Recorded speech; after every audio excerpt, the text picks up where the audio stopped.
ഇന്നത്തെ വീഡിയോയിൽ ഞാൻ പറയാൻ പോകുന്നത് കുതിരകളെ പറ്റിയാണ്. സസ്തനിയായ വളർത്തുമൃഗമാണ് കുതിര. ഹോഴ്സ് എന്നാണ് ഇംഗ്ലീഷിൽ പറയുന്നത്. സവാരി ചെയ്യുന്നതിനും വണ്ടി വലിപ്പിക്കുന്നതിനുമായി മനുഷ്യൻ മൃഗങ്ങളെ കാലങ്ങളായി ഉപയോഗിച്ചു വരുന്നു. വാഹനമായി ഉപയോഗിക്കുന്ന മൃഗങ്ങളിൽ ഏറ്റവും വേഗത കൂടിയത് കുതിരയാണ്. ഒറ്റക്കൊളുമ്പുള്ള മൃഗമാണ് കുതിര.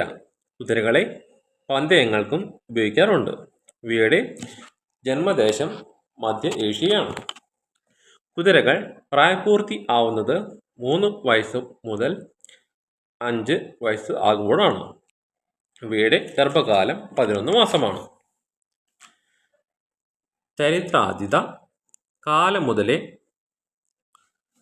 മനുഷ്യനുമായി ചെങ്ങാത്തത്തിലായ മൃഗമാണ് കുതിര. മനുഷ്യൻ്റെ നിത്യ ജീവിതത്തെ വളരെയേറെ സ്വാധീനിച്ചിട്ടുണ്ട് മൃഗങ്ങളുടെ സ്ഥാനം.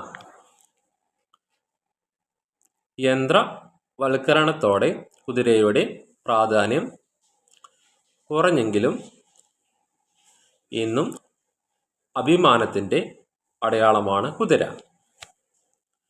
കുതിരകൾ ആദ്യമുണ്ടായത് വടക്കേ അമേരിക്കൻ ഭൂഖണ്ഡത്തിലാണെന്ന് കരുതപ്പെടുന്നു.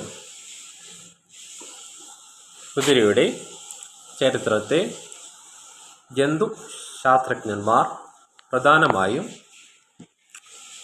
ഇയോഹിപ്പസ്, മെസോഹിപ്പസ്, മർച്ചിപ്പസ്, പ്ലിയോഹിപ്പസ് എന്നീ 4 ഘട്ടങ്ങളായി തിരിക്കുന്നു.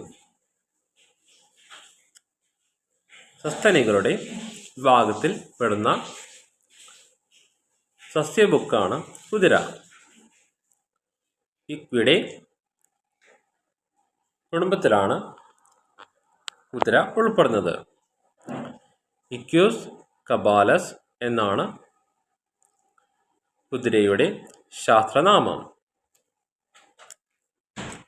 6000-ൽ-അധികം വർഷങ്ങൾക്ക് മുൻപാണ് കുതിരയെ ഇണക്കി വളർത്താൻ തുടങ്ങിയത്. ഇങ്ങനെ വളർത്തപ്പെട്ട കുതിരകളെ 4 വിഭാഗങ്ങളായി തിരിച്ചിട്ടുണ്ട്. ഇതിൽ 2 എണ്ണം വടക്കൻ പോണി, ചെറുകുതിര ഇനങ്ങളും മറ്റ് 2 എണ്ണം യുറേഷ്യയിൽ കാണപ്പെടുന്ന കുതിര ഇനങ്ങളുമാണ്. ഇവ പോണി ടൈപ്പ് 1, 2 എന്നും കുതിര ടൈപ്പ് 3, 4 എന്ന് അറിയപ്പെടുന്നു. വെള്ളക്കുതിര എന്നാൽ വെള്ള രോമങ്ങൾ ഉള്ള പിങ്ക് ചർമ്മം ഉള്ള കുതിരയാണ്.